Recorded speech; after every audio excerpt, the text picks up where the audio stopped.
Dismal Disney, another day of, another dose of down and out Disney. They are down for the count.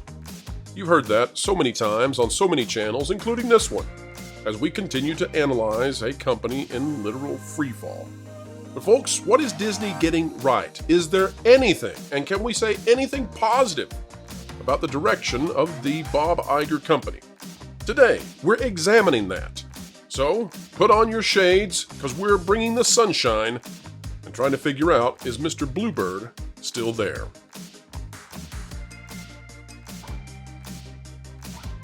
Hello folks, welcome back to a video that you just might find satisfactual, where we will lay out the actual situation with Disney. And we do that every day, not just Disney of course. Explaining entertainment is the name of the game here on this channel. Folks, we're going to talk about, is there anything going on at Disney that is positive right now? We've got a panel, and they're going to rack their brains trying to come up with things that the company is doing right, positivities that lay on the horizon, and in doing so, we might just learn a thing or two. So, let's get at it. But I wanted to just ask, in all fairness, when it comes to the Walt Disney Company, we report day after day all the negative stuff. Consider Rachel Zegler, who is on the thumbnail today.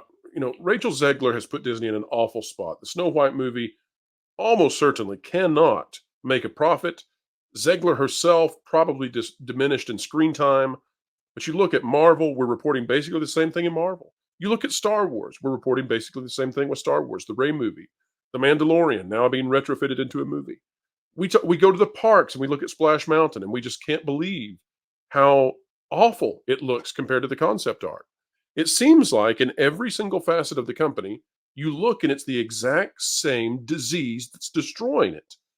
And so I was wondering, from this esteemed panel, many of you cover or follow Disney daily. You actually, this is your area of expertise.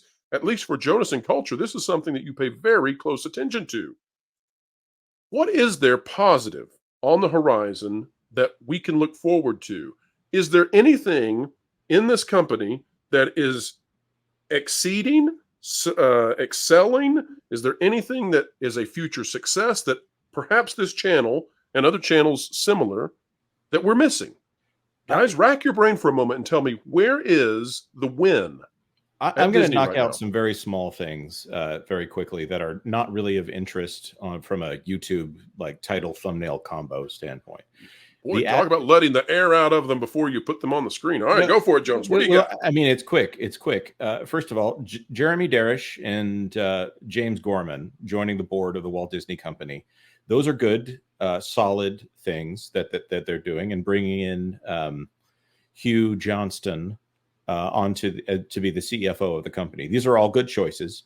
Just because he follows you, I know what this is about. No, he doesn't follow. He quickly unfollowed me, but and you can check my reporting from before he followed me to say he ran PepsiCo with competence and also with massive gains, also with the assistance of Nelson Peltz. I should say he's not a Peltz guy, but they've worked together and still been in communication on some level, even if it's just cordial, like congrats on the new gig kind of stuff. We have the receipts on that if you want to follow that part place.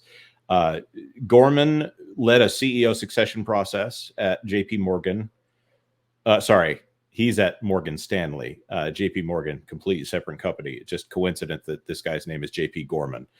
Morgan Stanley, he led a succession process in which they had 3 candidates. And at the end of the process, the 2 guys that didn't get the CEO job, they stayed on with the company, which that is a great sign. I don't think that Disney has enough time to execute on that level for their CEO succession planning. But if they're trying to get Kevin Mayer or Tom Staggs or even Jay Rasulo to stay along, that's good. Or something that's a little bit more fun and friendly for the people in this space who like theme parks. Country Bear, even if by accident being maintained at a park where they kind of hate the Country Bears, that's a good one. Those were not earth-shattering, but I'll take them. Culture. What can you find in terms of positivity for Disney? The fact that they're even willing to maintain something is amazing to me, let alone upgrade it. So the Country Bear would be a positive story for sure. Let's see. The fact that Oriental Land Company won't let Disney touch their Splash Mountain, that's a positive story.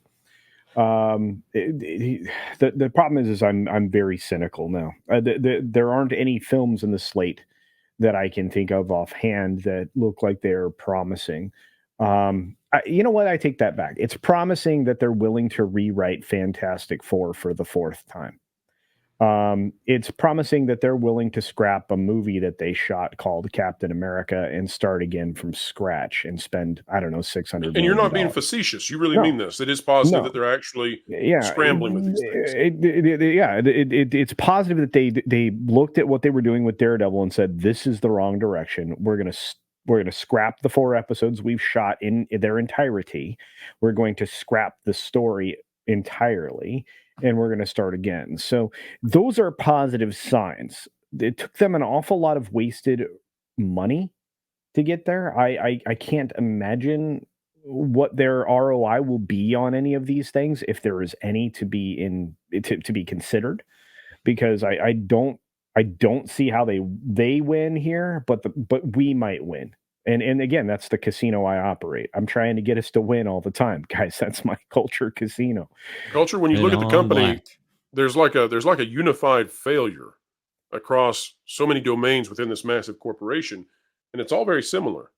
Who do we point the finger at for having caused that? Who is the impetus? Who's the source for this strange contagion, the social contagion at Disney? Well, you know who that is. It's the guy that they brought back. The very person that put them in this predicament is the person they decided they needed to have back to run this thing. But that decision was made out of ideological desires. It wasn't made because that was going to be the best possible decision for us.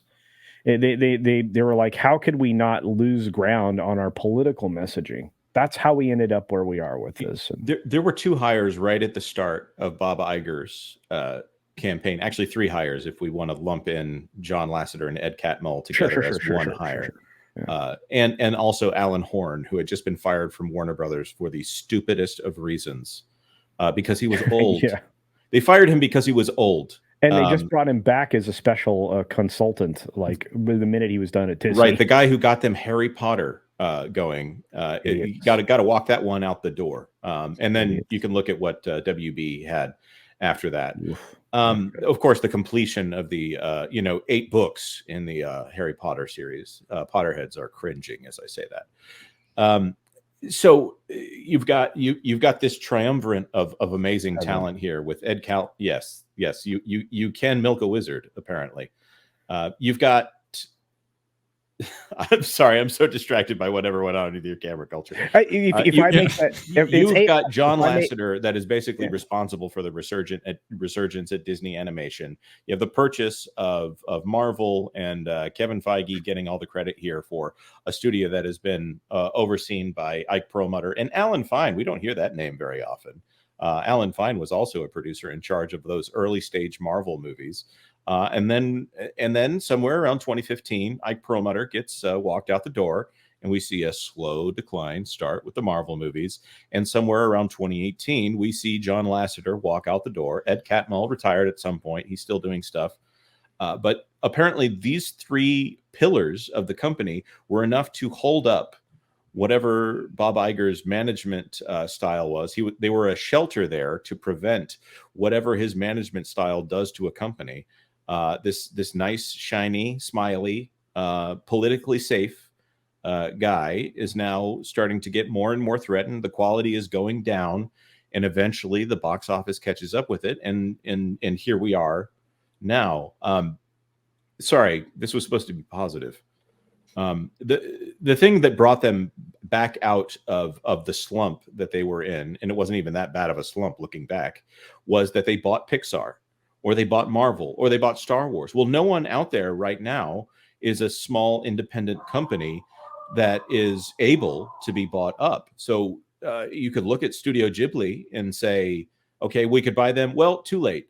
Is it Toho or Toei? It's Toho, right? That bought Toho, Godzilla. Yeah, that bought Studio Ghibli. Who else in the space is doing a fantastic job that isn't already owned by another giant mega corporation? I'm sorry, Pro. I'm ruining your positivity here. I